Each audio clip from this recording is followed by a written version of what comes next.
Hello મિત્રો, આપણે સાઈ મંદિર આવી ગયા છીએ. સાઈ મંદિર અને આજનો બ્લોગ સાઈ મંદિર વિશે છે.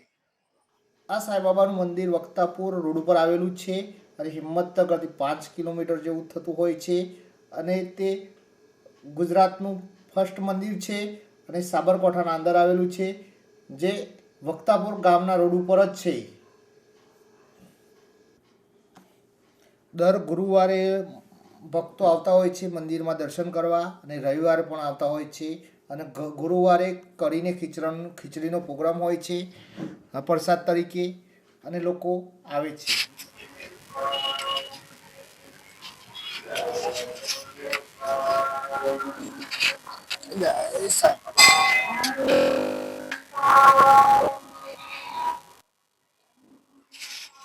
હવે આપણે સાઈ મંદિરના અંદરનો નજારો જોઈ રહ્યા છીએ.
હવે આપણે આ સંતને મળવા આવી ગયા છે, જે સાંઈબાબાના મંદિરના અંદર છે અને તે બાબાના પૂજા સેવા કરે છે.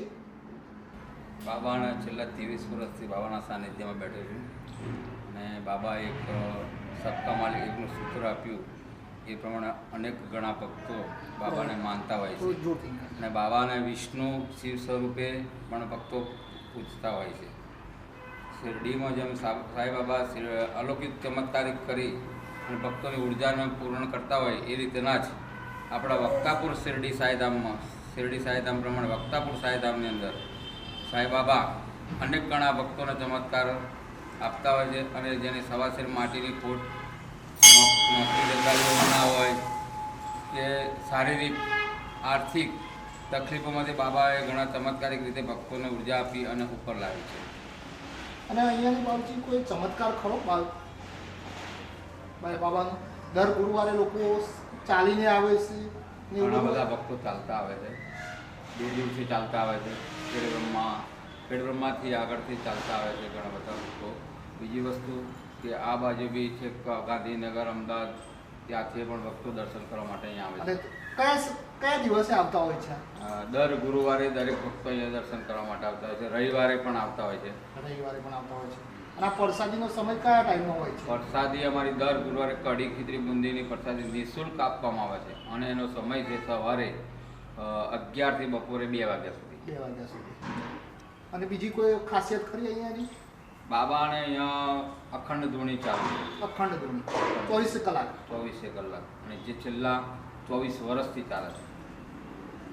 બીજું કે બાબાની દ્વારકામાં પણ અહીંયા બનાવેલી છે અને વધારામાં વધુ કહેવામાં તો બાબાનું જે મુખ છે, મુખ કમળ, એ બહુ જ પ્રભાવિત છે કે જેવો તમારો ભાવ એવા સાંઈબાબા વક્તાપુરમાં દર્શન આપે છે.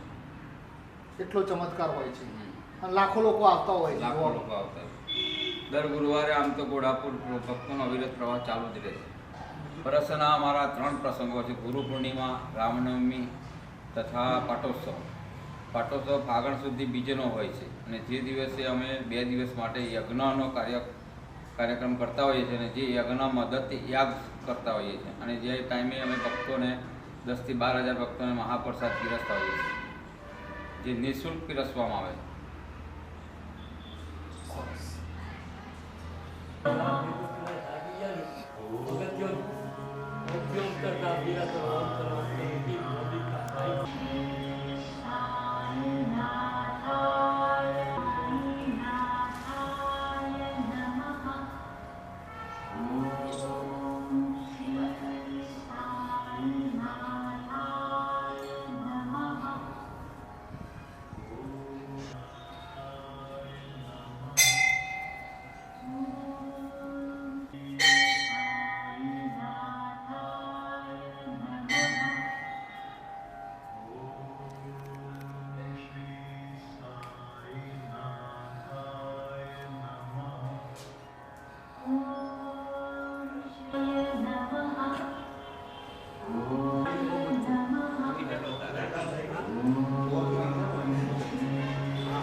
બીજા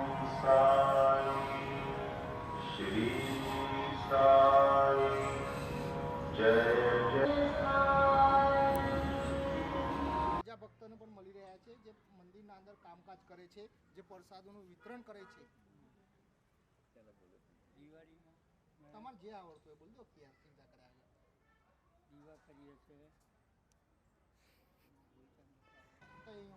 મળી રહ્યા છીએ ગોરાણીને, જે મંદિરના પૂજારી મહંતના ઘેરથી છે.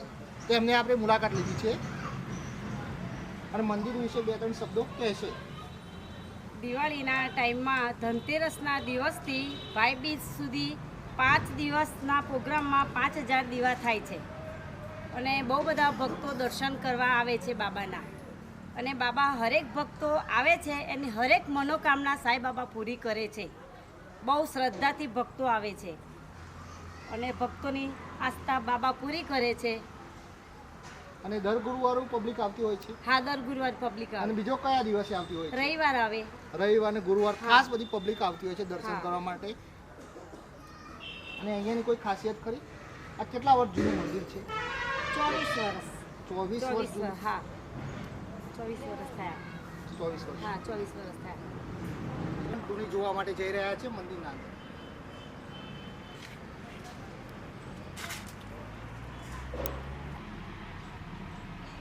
ચલો, આ બેન હવે બધે જોવા જઈ રહ્યા છીએ અખંડ ધૂણી વિશે. થોડી બેન માહિતી પણ આપશે અખંડ ધૂણી વિશે.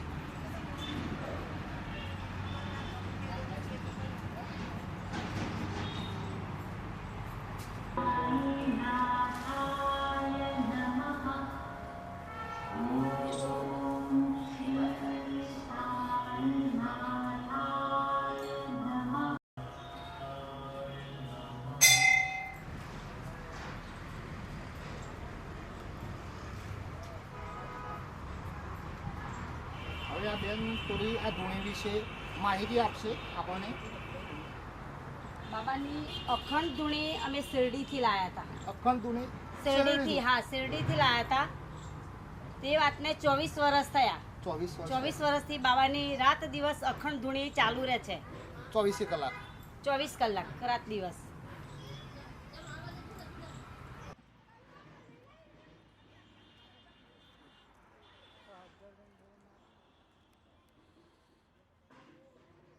ધૂણીનું મારે તો એ શું યુટ્યુબ ઉપર મેળવા બ્લોગ બનાવીશ બ્લોગ.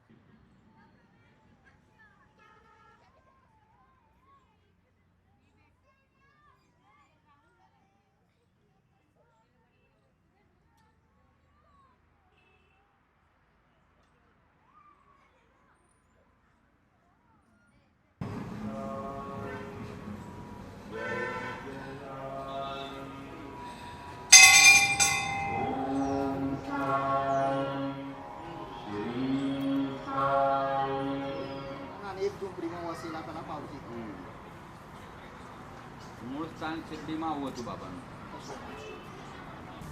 આપણે હવે જોઈ રહ્યા છીએ સાંઈબાબાની ઝૂંપડી, જે દ્વારકામય તરીકે ઓળખવામાં આવે છે, જે સાંઈ મંદિરના અંદર છે, જે હોશિયાર હતા એવી માન્યતાથી આ બધું ચાલે જ છે. અને હવે સાંઈબાબાના ઝૂંપડીના દર્શન કરવા આવે છીએ. જય સાંઈબાબા.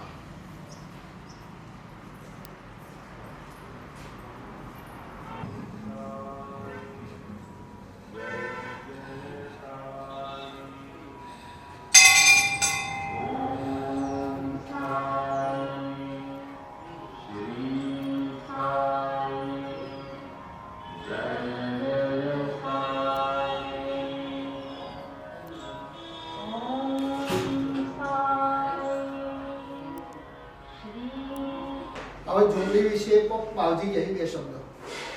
આ જે દ્વારકામાં તરીકે ઓળખાય, બાબાનું જે મૂળ સ્થાન શિરડીમાં એક આવી નાની સરખી દ્વારકા મસ્જિદ હતી, જેમાં બાબા જ્યારે શિરડીમાં પ્રાગટ્ય સ્વરૂપમાં આવ્યા એ સમયે આવી ઝૂંપડીમાં અંદર પહેલો નવો વસવાટ એમનો કરેલો. અને એના પછી બાબાએ એનું નામ આપેલું દ્વારકામય. જે મૂળ સ્થાન બાબાનું દ્વારકામય તરીકે અત્યારે શિરડીમાં ઓળખાય છે. એ જ પ્રમાણે અને એ માન્યતા પ્રમાણે આપણે અહીંયા વક્તાપુર ખાતે દ્વારકામય બનાવવામાં આવેલી છે. જે ભક્તો શાંતિથી આની અંદર બેસી અને પોતાનું ધ્યાન દર્શન કરી શકે. ધ્યાન કેન્દ્રિત કરી શકે છે. અને બેન તમે કોઈ આ ઝૂંપડી વિશે બે શબ્દો કહી શકશો?